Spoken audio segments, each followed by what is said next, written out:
Selamat berjumpa kembali para pemirsa yang setia dalam program Obrolan Sibum melalui channel YouTube Otis Almato. Kami mengucapkan terima kasih kepada Anda pemirsa yang terus setia mengikuti program-program kami ini. Namun, saya ingin selalu mengingatkan agar Anda jangan lupa menekan tombol like bila Anda menyukai program kami, atau tentu saja menekan tombol subscribe bila Anda ingin terus mengikuti program-program kami ini. Nah, hari ini kami mempunyai topik menarik. Kita akan berbicara, mengobrol dengan seorang penulis yang juga seorang pengelana mengenai perjalanannya ke Machu Picchu. Dan ada acara khusus pada kita hari ini bahwa kami akan menyediakan 6 buah hadiah buku kepada pemirsa yang bisa menjawab pertanyaan-pertanyaan yang diajukan sesudah obrolan kami ini. Baik, mari kita temui dia.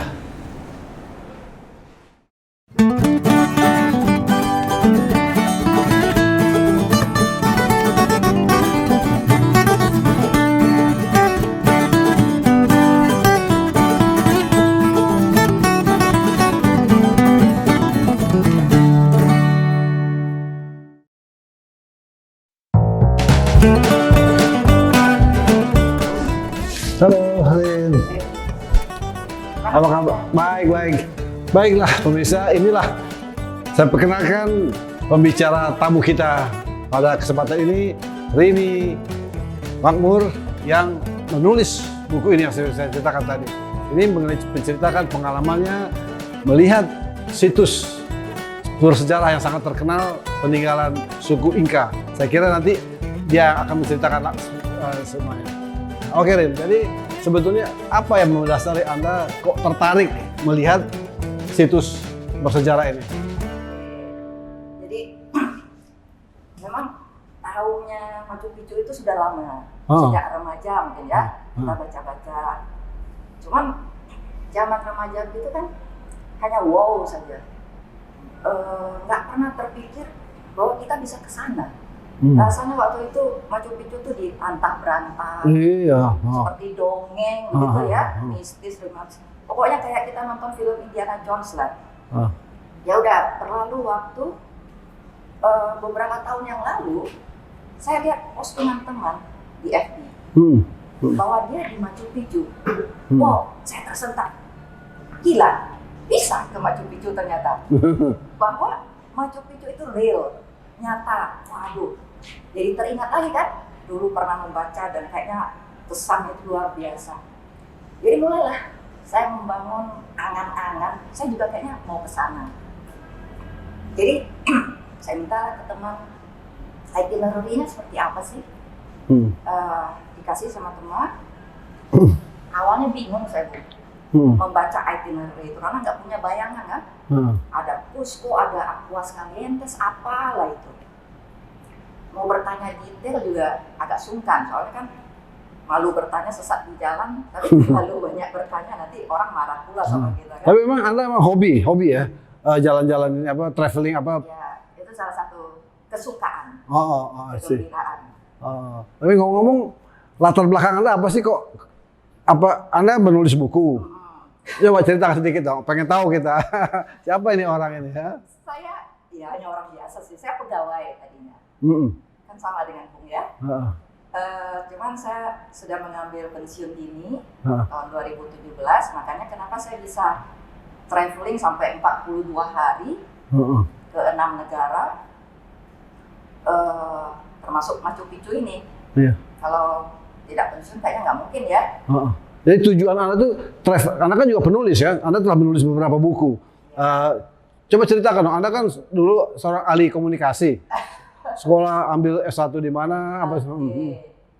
Jadi saya lahir dan sampai lulus SMP itu di Padang, Sumatera Barat. Oh ya. SMA saya pindah ke Bandung. Kuliah juga di Bandung. Nah, setelah lulus kuliah saya ke Jakarta untuk kerja. Di sana lah kemudian. Lalu sekolah di Bandung. Sekolah di Bandung, Jakarta kerja. Salah satunya akhirnya ketemu Bung kan. Nah, setelah itu tahun 2008 ya saya mengambil pendidikan S3 terakhir. Research saya tentang orang Tionghoa di Kota Padang. Oh, I see. Itu bukunya. Itulah yang kemudian tahun 2018 transformasi dari disertasi saya itu menjadi buku yang judulnya Orang Padang Tionghoa ini. Nah, setelah itu tahun 2019 saya mengeluarkan satu buku lagi. Ini media relations di balik layar, juga masih berhubungan dengan komunikasi. Pekerjaan saya dulu di bidang corporate communication. Lalu ada lagi buku lagi. 2020 ini cerita tentang kucing saya. Jadi semua hasil penjualan buku ini untuk amal, untuk memberikan makan kucing liar.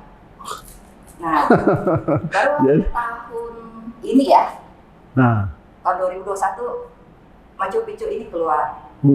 Dan mudah-mudahan dalam waktu dekat juga akan ada satu buku baru saya lagi. Corporate Communication, Teori dan Praktik dalam Budaya Indonesia. Kalau tidak akhir bulan ini, ya bulan depan terbit. Jadi itu Bung.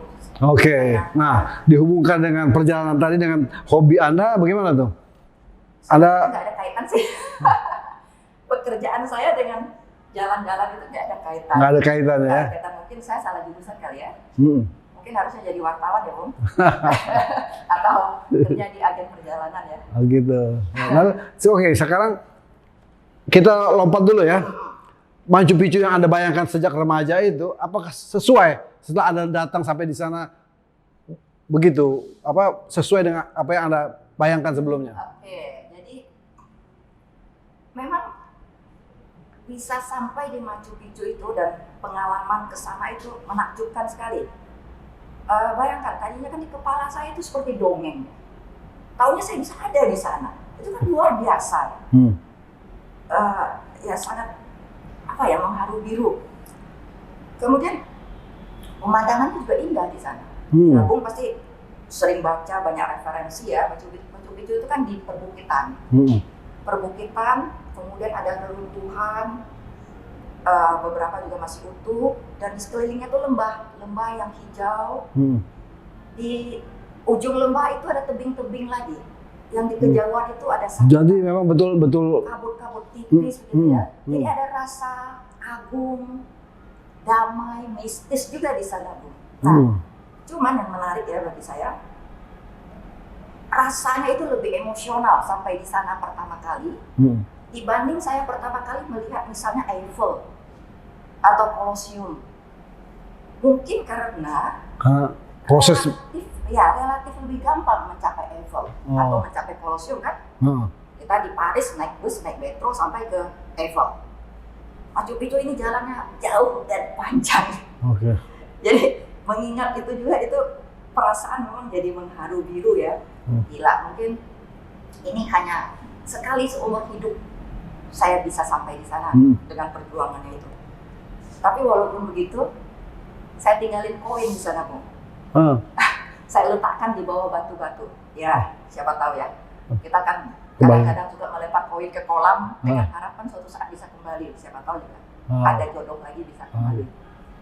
Jadi ya, waktu di sana juga ya, waktu saya di cover foto ini, saya berdiri agak lama. Saya berdiri agak lama, mencoba istilahnya saya itu merekam dengan kamera batin lah.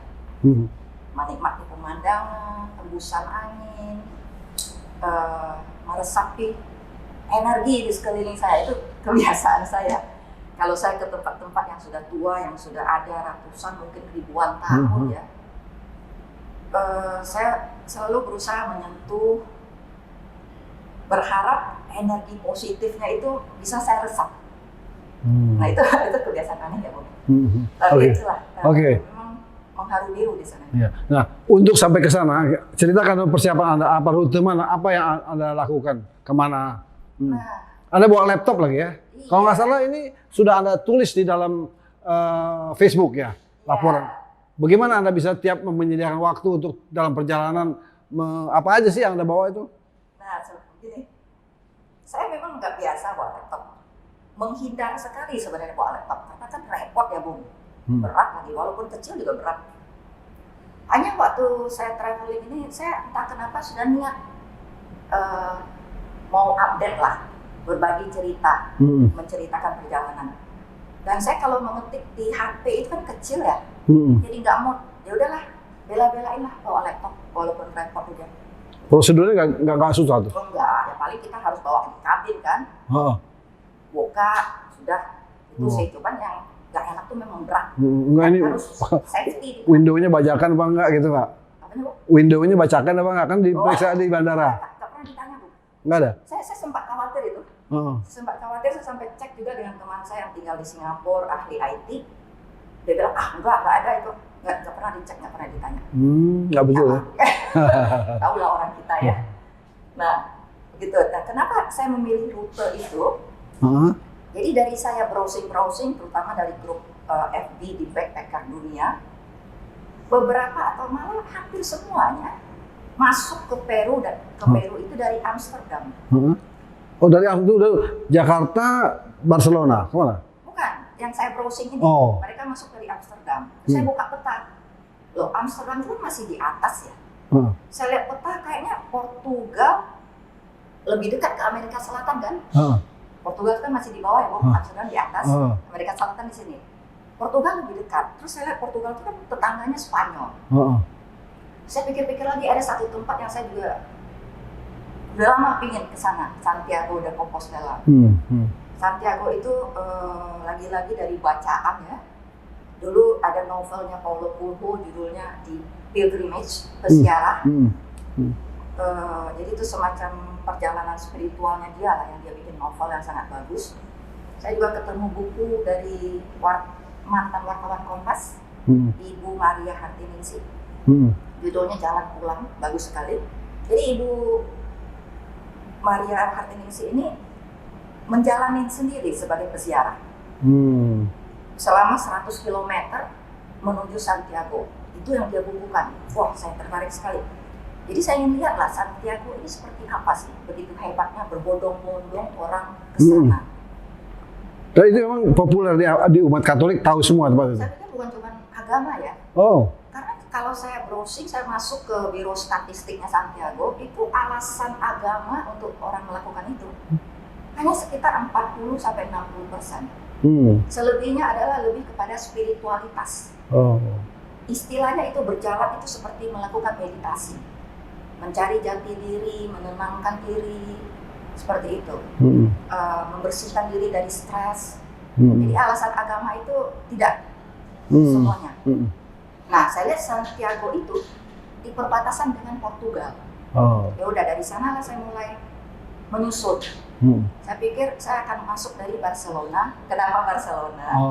Nah, ini juga karena memang sudah lama juga tahu Barcelona itu kalau dari cerita-cerita kayaknya indah, nyeni, artistik.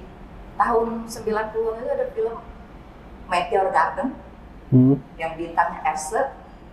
Itu kan syutingnya sempat di Barcelona. Waduh, memang saya lihat kayaknya kota ini indah sekali. Jadi saya ingin ke sana. Ya udahlah, saya lihat dari bentangan peta, oke, saya akan masuk dari Barcelona, kemudian saya naik ke Santiago, nyebrang ke Portugal, baru menyeberang maunya ke Peru. Tapi kan perjalanannya panjang banget. Dari Lisbon, Portugal ke Lima itu 15 jam. Saya malas terbang lama-lama, Bung. Bisa pikir-pikir, oke, saya break di Rio. Nah, itulah terbentuklah itinerary saya kan. Dari Rio saya ke Peru. Dari Peru saya mau ke Amerika Serikat karena kebetulan saya sudah ada visa. Udah tanggung jalan namanya. Tapi lagi-lagi. Padahal targetnya tadinya cuma Machu Picchu aja ya? Tadinya begitu, tapi saya selalu begitu sih, Bung. Nggak mau rugi.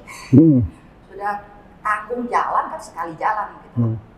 Jadi kalau mau ke Amerika Serikat juga saya pikir-pikir saya mampir Meksiko lah, karena masuk Meksiko kalau kita sudah ada visa Amerika itu nggak usah urus visa. Jadi Brasil itu nggak perlu visa untuk WNI. Meksiko karena saya sudah ada visa Amerika Serikat nggak perlu visa. Jadi makanya saya mampir Meksiko, saya ke Amerika Serikat. Nah, di sana juga saya punya bucket list. Saya mau ke Niagara Falls, ke Grand Canyon. Ini daftar-daftar yang terlupa kan dulu sudah pernah ke sana tapi kok nggak pergi gitu kan. Adalah saya ke Niagara Falls, ke Grand Canyon. Jadi di Amerika itu saya dari New York ke New Orleans, terus ke Las Vegas. Dari Las Vegas itu saya ambil tour ke Grand Canyon. Dari Las Vegas baru ke San Francisco sebelum kembali ke Jakarta. Jadi begitulah bagaimana membentuk itinerary saya. Bikin rute perjalanan itu ya. Nanti itu persiapannya apa, tiketnya, booking segala macam itu nanti Anda ceritakan ya. Nah sekarang mengenai dari Jakarta Anda sampai di mula-mula direct flight ke Barcelona. Saya kan naik Garuda. Transit pula dia di Amsterdam. Amsterdam dulu. Dari Amsterdam tuker ke LM baru masuk Barcelona. I see. Sempat juga saya di Schiphol Airport sesaat. Apa yang lihat di Barcelona? Rambla pasti. Ya, Barcelona saya menginap di daerah Rambla. Kayak apa sih itu, emang heboh gitu ya? Ya menarik sih. Mengapa saya memilih di Rambla? Itu karena dari hasil browsing juga. Saya kan belum pernah ke Barcelona. Jadi kalau saya biasakan saya kalau mencari hotel, apalagi saya belum pernah ke suatu tempat ya, saya browsing dulu. Dari segi lokasi apa yang aman, nyaman bagi turis di kota itu. Artinya aksesnya gampang, kita naik metro, naik bus, sudah bisa ke sana, kemudian aman ya, karena itu kan penting ya.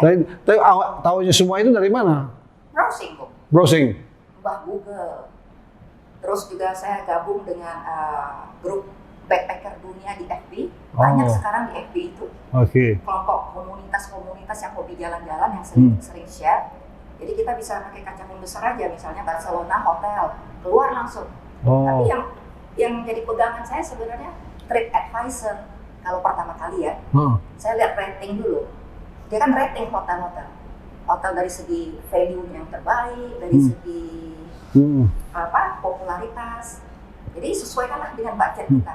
Kenapa Anda memilih jalan sendiri? Kan ada grup tour. Kenapa nggak naik drone aja biar tenang? Nggak takut? Saya itu malas ikut tour. Dulu sih beberapa kali ikut tour ya. Karena kalau ikut tour berarti kita kan ikut program mereka, ya kan? Kadang-kadang tidak sesuai. Kadang-kadang juga kalau makan itu telat. Terus makan kan kalau tour itu dia terbatas ya, bisa rebutan makan dengan orang-orang di satu meja itu. Sementara saya tuh suka explore. Jadi kan nggak nyaman kalau ikut tour. Nah, saya biasa jalan sendiri. Apakah dengan teman atau memang sendiri? Ya, tidak takut harusnya ada ya. Takut itu kan kalau kita tidak tahu ada apa, kita takut hantu karena kita nggak bisa lihat. Nah, caranya yaitu merencanakan dengan sebaik mungkin. Pada dasarnya saya bayangkan, nanti di perjalanan ini akan bagaimana. Dengan itu saya perlu menyiapkan apa. Misalnya saya mau dari Santiago ke Fatima, transportasinya apa? Tentu saya harus cari tahu. Jadi dari Jakarta Anda sudah? Sudah, semuanya dari Jakarta. Jadi saya tuh lebih sibuk daripada orang kerja di depan laptop terus mencari transportasi, mencari hotel. Kemudian juga saya walaupun Brasil dan Meksiko itu bebas visa, saya kirim surel ke konjen di Jakarta. Minta konfirmasi, karena saya nggak bayangin di imigrasi itu bisa saja macam-macam kan. Bisa saja orang imigrasi itu nggak bisa bahasa Inggris loh. Bisa saja dia nggak ngerti aturan, bisa loh. Jadi saya minta surel konfirmasi bahwa memang WNI bebas visa dan dijawab sama mereka. Nah itu yang saya capture, itu saya bawa. Kejadian di Brasil, masuk di Rio, itu yang waktu saya lapor paspor itu lama dia bolak-balik Bu. Waduh, saya sudah gelisah. Ada apa lagi? Dicurigai gitu ya? Iya, saya jelaskan. Ini loh, saya tuh bebas visa, tapi dia kayak nggak ngerti. Terus dia keluar dari biliknya, dia ngomong sama temannya. Lalu dia balik lagi, baru dia cap paspor saya. Aduh, udah deg-degan kan? Karena bahasanya kan Portugis di sana. Nggak bisa. Ya udah, jadi memang kejadian. Nah, Seperti itu. Jadi berapa lama Anda menyiapkan itu sebelumnya? Jadi pasti dan langsung di booking atau langsung bagaimana? Langsung diambil keputusan? Enggak sih, kalau kita memang persiapan ya jelas bisa dibilang saya berbulan-bulan ya. Artinya saya kan enggak 8 jam satu hari ngoprak-ngaprik begitu. Berbulan-bulan pelan-pelan gitu ya, satu persatu. Pertama itinerary sudah terbentuk, ya kan? Oke, sudah firm, sudah mantap nih itinerary-nya seperti ini. Carilah hotel. Karena untuk saya kan perlu urus visa Eropa, Schengen. Untuk dapat apply visa Schengen itu kita harus lampirkan bookingan hotel. Oke? Dan tiket pesawat juga enggak? Tiket pesawat juga, tapi tiket pesawat kan bisa dummy sebenarnya. Bookingan hotel juga bisa, hotel kan bisa ada cancellation-nya. Maka itu waktu booking hotel itu harus diperhatikan bagaimana syarat-syarat pembatalannya, apakah kredit card kita langsung di-charge. Jadi ada itinerary, bookingan hotel sama tiket pesawat. Nah, waktu urus visa Schengen tuh saya sempat akhirnya harus 2 kali datang. Karena perjalanan saya kan saya pulang dari Amerika. Yang saya kasih lihatkan itu tiket pulang saya dari Amerika, bukan. Tiket saya keluar dari Eropa. Ya kan? Nggak mau dia. Nggak terima. Maunya tiket pulang ke Jakarta. Aduh. Tapi saya kan pulang dari Amerika. Jadi jujur juga susah. Akhirnya terpaksa saya reschedule. Jadi dulu. Jadi berarti Anda booking pesawat lebih dulu dong? Iya, pulang. Booking pesawat itu bisa pakai dummy, Bu. Istilahnya kita nggak harus bayar dulu. Tapi ada bukti bahwa Anda sudah booking. Bahwa ini sudah reserve. Reservation-nya ada. Tapi bisa dibatalkan. Nah, ini juga kalau saya dulu kan masih kerja kan enak kan, tinggal telepon Pipin atau siapa di telepon, tolongin dong bikinin buat Tony. Ini sudah nggak kerja, aduh, bingung juga nyari. Akhirnya saya telepon juga Pipin lagi, kawan di kantor. Dapatlah akhirnya dummy. Jadi saya rubah itinerary saya waktu saya apply visa Schengen. Seakan-akan saya pulang ke Jakarta dari Lisbon. Barulah keluar visa saya. Jadi memang akhirnya memang kita harus paham apa sih persyaratannya. Satu lagi saya juga harus kasih transport saya dari antar kota di Eropa itu. Harus ceritakan? Bukan diceritakan, Bu, dilampirkan nih tiket kereta api semuanya lengkap. Kita kan masih baru booking. Nah itu. Jadi kita harus sudah firm mau pergi. Kalau tiket kereta api saya biasanya beli Eurorail terusan itu ada agennya di Jakarta. Jadi saya beli dari dia, jadi dilampirkan. Jadi misalnya dari Barcelona ke Madrid itu pakai apa sudah ada lengkap semuanya. Barulah keluar Schengen. Waduh, nggak cocok buat orang-orang seumur saya dong ya. Bisa lah, Bu. Jadi sangat bermanfaat ya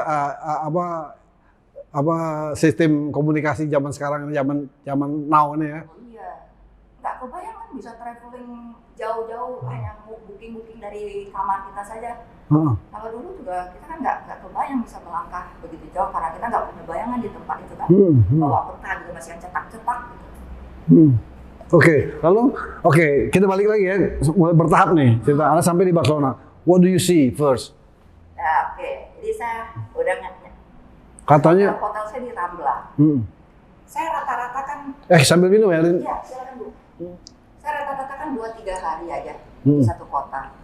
Maka itu itinerary saya itu rinci. Saya detail, hari ini saya mau kemana, besok saya mau kemana, itu harus ada. Nah, seperti di Barcelona itu kan satu hari saya habiskan ke Casa Batlló dan Sagrada Familia.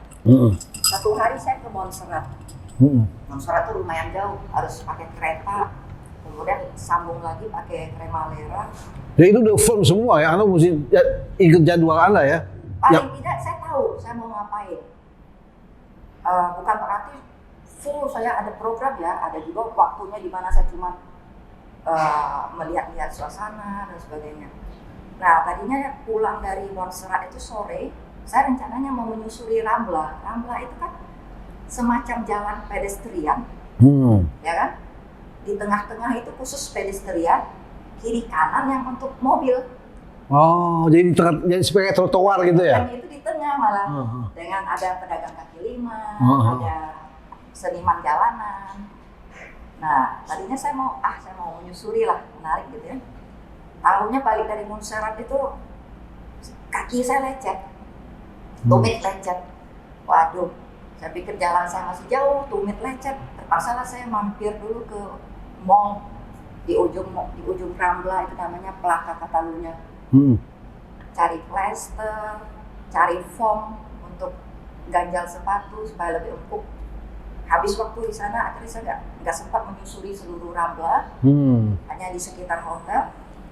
Tapi juga saya kalau kebiasaan saya sampai di suatu hotel, saya nanya sama resepsionis, safety-nya bagaimana di sekitar sini. Dan saya diingatin, kalau ke arah pelabuhan, Rambla itu kan ujungnya pelabuhan ujung sana pelabuhan, sekitar 1,3 kilo. Ke arah pelabuhan, janganlah. Ada kapal Kolobus itu ya? Agak rawan katanya. Ya udah, jadi saya menghindar.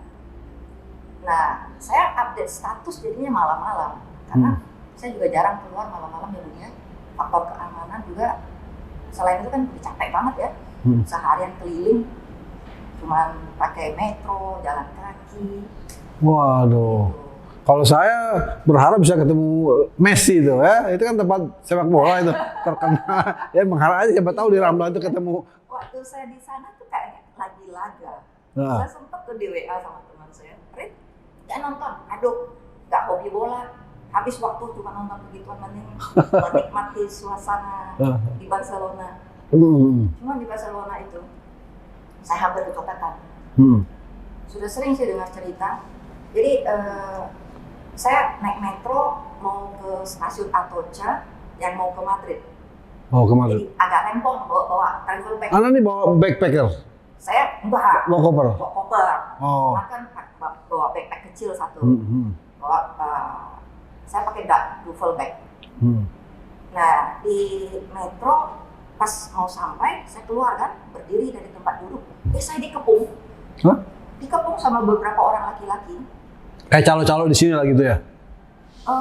Bukan, mereka istilahnya pura-puranya lagi ngobrol gitu loh Bung. Lagi ngobrol, tapi posisinya jalan saya ditutup. Gitu loh. Saya kurang kesadaran sih waktu itu, padahal saya sering dengar cerita tentang itu. Jadi saya masih sopan, excuse me, minta jalan gitu ya. Nggak dikasih jalan. Jadi dia kayak budek aja gitu. Nah, tahu tiba-tiba saya rasa, kok ada tangan di kantong celana saya. Waduh, refleks saya tarik. Buset, saya kecopetan. Tapi untung belum dapat lah dia. Udah langsung terasa, dia masih training. Pas pintu metro terbuka, saya harus keluar kan. Waduh, sempat saya mati dia, copet loh. Dalam arti nyesal juga ya. Kenapa nggak ditendang, ditinju gitu. Kurang ajar tuh orang-orang yang orang gembel-gembel atau apa? Bukan. Wah, neces lah orang-orang laki-laki bule ganteng-ganteng. Wih, tapi laki-laki Spanyol tuh keren-keren loh. Iya, siapa yang sangka pencopet. Tapi memang triknya seperti itu sudah sering dengar. Nah, teman saya dari Barcelona juga cerita, hampir kecopetan perempuan malah. Perempuan yang trendy, kelihatannya nggak nyangka lah. Saya jadi ingat juga waktu saya baru sampai Barcelona, saya kan naik metro dari airport ke hotel. Transit di stasiun Sants kalau nggak salah. Nah, transitnya itu di bawah tanah, platformnya. Jadi keluar dari kereta itu saya bingung, buset gelap-gelap. Ini arah metro mana nggak kelihatan, nggak tahu saya kan karena di bawah tanah, cuma ada platform aja. Terus saya lihat ada cowok, kayak Bung ini lah dandanannya pakai t-shirt gitu ya, orang-orang bule. Oke lah, saya tanya arah metro kemana? Dikasih tahu sama dia, oh kamu tuh harus naik lift ke lobby. Terus dia ikut saya, dia antarin lah mungkin saya pikir ya ke lift. Nah di situ baru saya lihat ada orang nungguin lift, ada ramai. Naik lift, si cowok yang saya tanya itu ikutan naik. Terus dia sibuk ngajakin orang, padahal lift sudah penuh, masuk gitu. Ya udah, sampai di lobby ada penumpang lift turis Korea sepertinya ya, 2 orang cewek, yang satu teriak dompetnya hilang. Terus dia tuduh si cowok ini, cowok yang saya tanya arah itu, kayaknya kamu yang ambil, dia bilang, karena cowok itu berdiri di samping dia. Waduh, saya kaget. Langsung kan, waduh, tadi saya nanya ke cowok ini. Cowok itu karena dituduh begitu, dia untuk menghindar pura-pura akrab ke saya.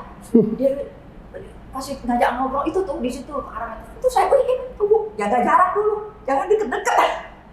Udah, buset, ternyata perasaan saya juga gila kayaknya karena dia yang di samping cewek Korea itu. Memang cewek Korea itu di lift sibuk main HP. Terus tasnya digantung begini saja di samping. Jadi gampang memang diambil. Aduh, jadi Barcelona memang sudah terkenal sih. Oh ya? Oke, nah dari Barcelona Anda ke Lisbon. Saya ke Santiago. Oh, itu yang. Tapi lewat Leon. Oh, itu masih di Spanyol ya? Masih di Spanyol. Leon itu ya semacam transit lah ya. Karena Barcelona itu kan di tengah. Santiago itu sudah di ujung atas kan, di tetangganya Portugal. Jadi cukup jauh. Jadi saya break di Leon, kemudian baru ke Santiago. Dari Santiago baru saya. Santiago ini gereja atau apa? Santiago itu kota. Tapi trademarknya dia gereja Santiago de Compostela. Compostela itu. Sejarahnya dulu itu Saint James, kalau di Indonesia namanya Santo Yakobus. Dulu sampai di sana dan dimakamkan di gereja itu. Jadi adalah cerita kenapa orang melakukan peziarahan seperti itu ya. Saya ketemu turis dari Jerman di kereta api yang mau melakukan Santiago 200 km. Sendirian dia. Saya tanya, ngapain? Mau jalan 200 kilo gitu ya. Target dia 2 minggu. Dia bilang, saya punya anak laki-laki, bikin saya stres. Jadi berjalan ini untuk menghilangkan stres. Jauh dari Jerman. Dari Jerman. Cuman buat ngilangin stres jalan kaki. Tapi memang katanya jalan kaki itu menghilangkan stres ya. Oh gitu. Katanya sih. Jadi dari situ Anda masuk ke Portugal. Masuk ke Portugal. Anda sadar nggak bahwa itu berbeda bahasa kan, meskipun hampir sama, yang satu bahasa Portugis, satu bahasa Spanyol. Dan konon banyak kata-kata Indonesia asalnya seperti sama dengan bahasa Portugal ya. Saya di mana ya? Saya lupa. Ada kata cinta, itu artinya ternyata bell trolley. Jadi di airport kan kita selalu mengecek koper saya keluarnya di bell berapa ya. Di sana tuh bell itu tulisannya cinta. Cinta? Kaget saya, tapi saya lupa di mana itu, di Portugal apa di. Baru saya tahu kalau bell itu ada bahasanya, bahasa aslinya cinta artinya bell. Ini menarik memang. Kayak sepatu itu, pintu, itu kan bahasa aslinya. Oke, jadi dari situ baru Anda terbang ke nyebrang ke Rio. Rio. Wah, Rio lain lagi dong ininya suasananya ya. Iya, saya ke Rio itu juga nggak lama ya. Cuman Rio itu kan ya bukan negara maju ya, Brasil itu ya Bung ya, lebih kurang kayak kita lah. Jadi transportasi umum seperti metro itu nggak canggih lah. Jadi saya merasa akhirnya saya nggak banyak explore, saya ikut tour. Saya ikut tour sehari, tour dalam kota. Karena saya merasa lebih efisien. Jadi fleksibel lah Bung. Kapan Anda rasa enak naik ikut tour? Kita fleksibel aja. Jadi memang sebenarnya jatuhnya lebih murah atau lebih mahal kalau gitu? Kalau bagi saya lebih efisien dalam arti kalau saya jalan sendiri mungkin saya nyasar. Terus waktu saya jadi lama. Tapi harus fisik harus lebih kuat ya. Sementara itu kan duduk aja sudah dibawa kemana, terus dapat fasilitas utama lagi kan. Seperti itu. Oke. Jadi saya ke Christ the Redeemer, ke Sugarloaf. Pantai-pantainya Copacabana, Ipanema, Leblon, apa tuh? Copacabana, saya kebetulan di hotel di Copacabana. Sebenarnya menyusuri Copacabana itu sampai di Ipanema. Cuma saya nggak sempat, saya pikir juga sama-sama pantai, nggak jauh-jauh beda lah bentuknya ya. Cuma dari atas, dari lokasinya patung Kristus sampai patung Yesus. Pemandangannya bagus. kelihatan tuh sebuah pantai-pantai pasir putih, Teluk. Kemudian kalau dari Sugarloaf itu, dari kejauhan tuh bisa kelihatan patung Kristus Sang Penebus itu. Pemandangannya juga bagus. Jadi Anda naik ke tempat patung Yesus itu? Ya itu kan salah satu ikon dunia ya. Ya, Sugarloaf itu ya. Di sana nggak ke situ kan sayang banget. Makanya saya ikut tur itu. Wah memang mau berfoto susah banget. Semua orang mau berfoto di dekat patung itu. Iya. Sampai jungkir balik. Susah angle-nya ya. Kalau terlalu tinggi begitu ya. Oke. Jadi berapa hari Anda di Rio? Di Rio hanya 2 hari. Sudah itu Anda langsung ke 5. Berarti itu sudah di book 2 hari untuk pesawat berikutnya terbang ke Peru. Saya booking, kalau di Rio itu saya booking di Ibis. Jadi saya booking hotel itu lewat aplikasi pembookingan hotel. Iya, zaman sekarang kan anak-anak tuh ada Airbnb apa namanya.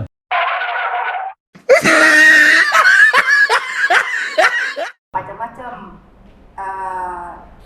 Ya seperti misalnya kalau di Indonesia itu terkenal Traveloka, Agoda, Booking.com. Nah, jadi Airbnb itu biasanya yang sifatnya itu lebih murah, rumah-rumah orang atau apartemen orang yang disewakan lewat Airbnb.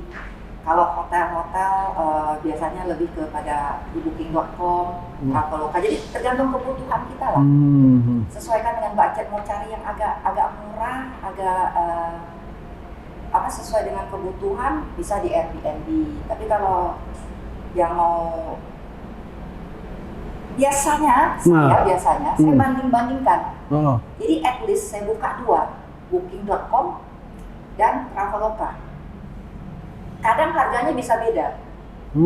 Jadi saya lihat juga syaratnya, apakah ada cancellation fee-nya, maksudnya bisa dibatalkan, apakah langsung dia charge kredit card saya atau tidak, seperti itu. Jadi pertama cari referensi dulu di TripAdvisor. Setelah itu kita lihat di beberapa aplikasi itu harganya bagaimana.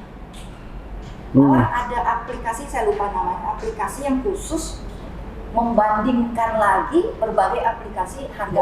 Jadi kita mesti aktif itu ya? Iya. Tapi menarik ya, itu mewah. Apa yang bikin beda-beda? Kok bisa beda harga? Diskon dari yang punya atau bagaimana? Bisa jadi margin mereka kan beda, sama saja orang jualan lah, Bung. Kita jualan di toko A, mungkin di toko B beda harga kan? Dia dapat mungkin yang satu mengambil keuntungan tidak terlalu besar, atau yang satu dapat diskon lebih besar dari hotel atau bagaimana. Nah, transportasi juga kalau antar kota di Eropa kan pakai Eurorail, sudah selesai. Tapi kalau waktu saya cari transport dari Santiago ke Fatima, nah itu agak susah saya. Ulang balik saya browsing, akhirnya saya ketemu satu website yang bagus loh, namanya Rome to Rio.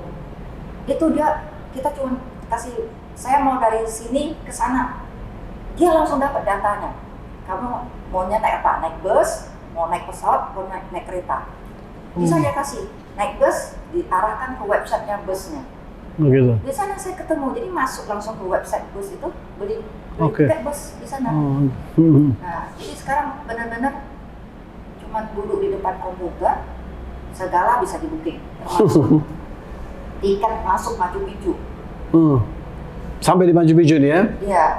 Machu Picchu itu kan dibatasi jumlah orangnya. Satu hari itu nggak boleh lebih dari berapa begitu. Jadi saya pikir kalau begitu mending saya booking dari Jakarta. Saya beli tiket dari Jakarta. Jadi tanggalnya udah harus tentukan? Harus kapan ditentukan. sampai di... Jangan kan tanggal. Jam berapa kamu mau datang harus sudah ada. Dan itu cuma bisa masuk dari pagi itu, terakhir jam 4 kita sudah keluar dari situs. Jadi beli tiket ke Machu Picchu, kemudian beli tiket kereta api dari Cusco ke Machu Picchu. Semuanya website. Websitenya kereta api di Peru.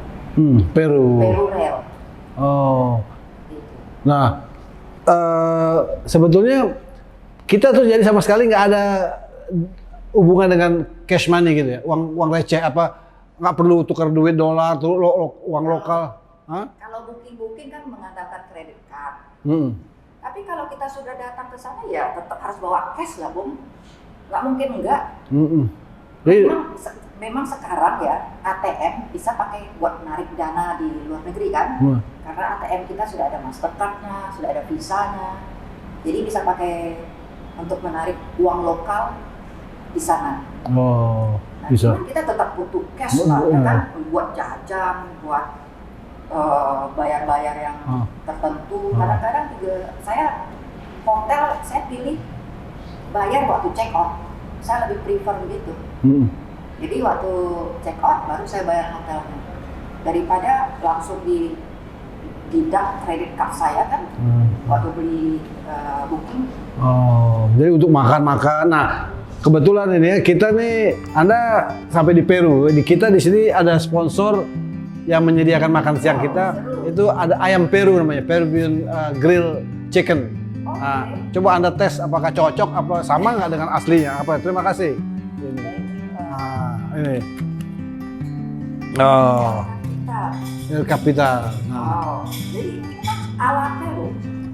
Ayam Peru, ala Peru. Menarik ya. Pasti perut Anda juga harus bisa menyesuaikan ya.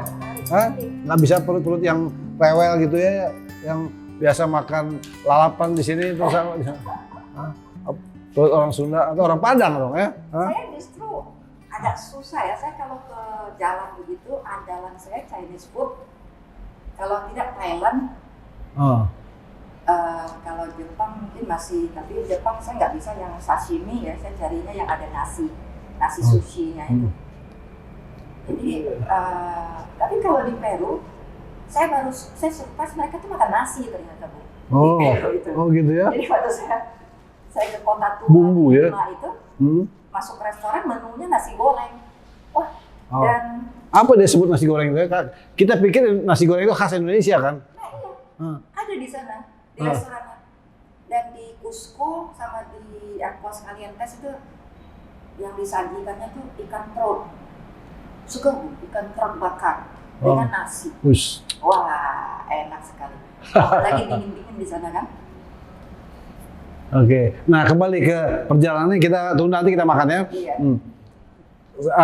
So kita beli tiket Machu Picchu. Lalu kayak apa sih sebetulnya yang kalau yang kita kenal itu kan reruntuhan, itu sebetulnya istana atau apa sih? Kalau kan kata orang, istilah orang itu kota Inka yang hilang. Tapi beberapa ahli mengatakan itu tidak tepat juga disebut demikian. Saya juga nggak mengerti. Nah, memang ini ada. Ini versi sudah runtuh ini. Ini sudah runtuh, ini kan perumahan nih. Tapi rutenya ini memang begini, Bung. Nah, ini kan tebing-tebingnya indah banget. Ada kabut-kabut di sana. Ini kan ikonik. Ini berapa ketinggiannya nih bukit ini? 2.500-an. Lebih rendah daripada Cusco. Oh, jadi untuk mencapai puncak ini Anda naik itu yang didaki? Naik, tapi nggak lama lah. Memang sempat sesak napas juga. Tapi banyak orang tua, Bung. Oh. Mungkin bagi orang Peru kesini ini kayak ziarah juga ya. Oh, jadi sekarang kayak seperti itu, seperti mana di buku ini ya? Nah, ini. Ini. Ini jadi ini tinggal ini yang ini dia nih. Reruntuhan. Ini dari sudut yang berbeda. Kita lihat ada lagi. Sudutnya kan. Tapi mostly ini sudah runtuh. Jadi perumahannya seperti rumahan zaman sekarang ya? Nah, ini kan dia. Oh, ini dia. Iya, ini bukitnya. Ini nggak ada penghuninya, apa kering gersang aja ya? Nggak bisa dibilang kering sih, Bung. Oke. Lalu jadi ini yang Anda lihat ya dari batu-batu peninggalan. Memang apa ini yang membuat Anda? Jadi ada pertaniannya, terasering. Jadi batu-batuan ini kan cuma disusun-susun, katanya ini tentu nggak ada semennya. Itu ada sejarahnya kenapa orang memilih tinggal di atas bukit. Nah, itu yang masih rahasia. Termasuk juga kenapa mereka meninggalkan tempat ini begitu saja. Kalau nggak salah diserbu oleh pasukan nggak ada catatan Spanyol sampai ke sana. Oh, Karena ya? ini kayak in the middle of somewhere di perbukitan jauh gitu loh. Katanya nggak ada catatan Spanyol sampai di sana. Akhirnya ada dugaan ada plak atau pandemi yang membuat mereka kemudian meninggal. Jadi di sekitarnya nggak ada kota-kota lain? Nggak ada, ini kan perbukitan. Oke. Itu masih misteri. Kenapa mereka meninggalkan tempat ini? Dan ini abad ke-15 ya, tahun 1400 sekian ya? Betul, 1450-an. Dan tidak ada jejak bahwa Spanyol pernah di sini. Oh gitu. Katanya begitu ya. Jadi Anda mengelilingi situs ini? Iya, jadi berapa jam? sudah ditentukan jalurnya, Bu. Oh. Oke. Jadi kita masuk itu dari pintu tertentu, keluar dari pintu yang berbeda. Oh gitu. Sudah ditentukan karena kan beberapa tempat itu mungkin sudah nggak bagus ya. Ringkih, kayak Borobudur lah gitu ya. Ringkih. Jadi orang harus ikut jalur yang sudah ditentukan, berputar satu arah. Sekitar 3 jam lah selesai ya. Oh. Cuman itu saya tidak ke Sun of the Gate. Ada namanya puncak. Jadi itu kan belum puncak ya. Ada puncak gunung lagi. Dari bukit-bukit yang banyak-banyak itu. Ada puncak gunung lagi. Saya tidak ke sana. Karena kalau ke sana itu paling tidak saya harus masuk pagi-pagi. Ya butuh waktu lah paling tidak 2 jam pula bolak-balik ya. Sementara saya ke Machu Picchu itu sudah saya rencanakan saya cuma sehari pulang pergi. Jadi saya dari Cusco, saya akan menginap di Cusco. Dari Lima saya ke Cusco. Cusco itu ibu kotanya lah untuk Urubamba kompleks kota modern, kota kecil. Tapi itu jadi base untuk orang-orang yang mau ke Machu Picchu. Nah, dari Cusco itu saya naik kereta api ke Aguas Calientes. Aguas Calientes itu titik terakhir untuk masuk ke situs Machu Picchu. Nah, itu jalan kaki aja. Naik bus dari Aguas Calientes ke situs, naik bus sekitar 30 menit. Nah, baru setelah itu kita sudah sampai langsung di situsnya. Untuk masuk itu sempat ada pendakian. Ya, kira-kira 15-20 menit lah. Setelah itu masuk ke kotanya itu baru agak flat jalannya. Nah, kita telusuri lah seperti itu. Lalu maintenance sendiri kelihatan apa? Emang tertata, nggak seperti coret-coretan atau apa? Nggak ada coret-coretan. Nggak ada graffiti gitu, nggak ada ya? Enggak, cuman memang ada beberapa bagian ringkih ya. Ada yang tembok-tembok masih berdiri gitu loh. Dan di ini dong, kayak ke Athena apa? Ya. Akropolis kayak gitu ya. Ya, Akropolis masih lebih utuh ya. Masih lebih utuh, berdiri. Kalau ini sudah runtuh, Bung. Jadi yang di peta itu ada atapnya sudah nggak ada. Sudah runtuh sama sekali. Nggak ada lah bangunannya yang utuh. Cuma ada tembok sepotong gitu. Orang harus membayangkan bahwa itu ada pada abad sekian. Nah, gitu ya. Membayangkannya itu kan yang, waduh gila ya kehidupan mereka. Terus ngapain juga bikin di tempat yang jauh begitu di atas bukit gitu loh. Makanya saya pikir mungkin karena memang untuk menghargai landscape-nya yang kesannya itu mistis gitu ya. Ada aura tertentu lah di sana itu. Itu pengunjung itu yang banyak dibatasi itu ya? Dibatasi. Jadi jumlah pengunjung per hari itu dibatasi. Lalu ada kalau aus di sana ada minuman? Nggak boleh. Sebenarnya dilarang membawa makanan dan minuman masuk ke situs. Nah, iya untuk menjaga ya. Terus tempat kamar kecil apa? Nggak ada. Jadi sebelum masuk pastikan pergilah ke kamar kecil dulu. Karena kalau kita sudah masuk, terus kebelet nih, keluar lagi, nggak boleh lagi masuk, Bung, beli lagi tiket. Begitu, dan tiketnya nggak murah. Tiketnya mahal ya? Berapa dolar ya? Sekitar $50 ya. Sekali masuk gitu ya? Iya. Oke, jadi seluruh perjalanan itu menarik sekali ya, meletihkan juga ya. Tapi ngomong-ngomong, Anda mengatakan bertahun-tahun atau berbulan-bulan Anda mencari informasi. Tentu juga membiayainya. Berapa sih Anda keluar duit untuk seluruh perjalanan itu? Pasti luar biasa. Puluhan juta. Puluhan juta. Anda kumpulkan selama Ya, ditabung gitu? kalau menabung sih memang kebiasaan ya. Harusnya kan setiap terima gaji adalah porsi yang harus kita tabung. Kemudian juga dialokasikan beli US dollars. Dan kan kerja sudah puluhan tahun, Bung. Menikmatilah sekarang waktunya. Jadi saya backpacker semi backpacker, artinya ada orang yang karena tiket murah rela transit belasan jam. Kalau saya nggak sanggup karena waktu berharga banget dan juga lelah kan, capek pasti transit belasan jam. Jadi saya oke lah, nggak apa-apa saya bayar normal tapi langsung. Jadi saya lihat-lihat situasi seperti itu. Oke, ada satu hal yang menarik ya. Di mana-mana Anda bilang orang bisa bicara Mandarin, bahkan semua restoran Anda cari selalu Chinese food. Jadi rasanya memang penting ya, perlu kita zaman sekarang belajar bahasa Mandarin karena di mana-mana paling memudahkan sudah bahasa Inggris. Ya? Sepertinya begitu, apalagi kan ya Tiongkok kan sudah menjadi kekuatan yang menyaingi Amerika kan, dan orang Tionghoa tuh ada di mana-mana, Bung. Nah, itu yang menarik Anda, makanya itu kalau Anda pernah cerita kan bahwa di mana-mana Anda ketemu orang Tionghoa, sementara leluhur Anda kebetulan terdampar di Padang.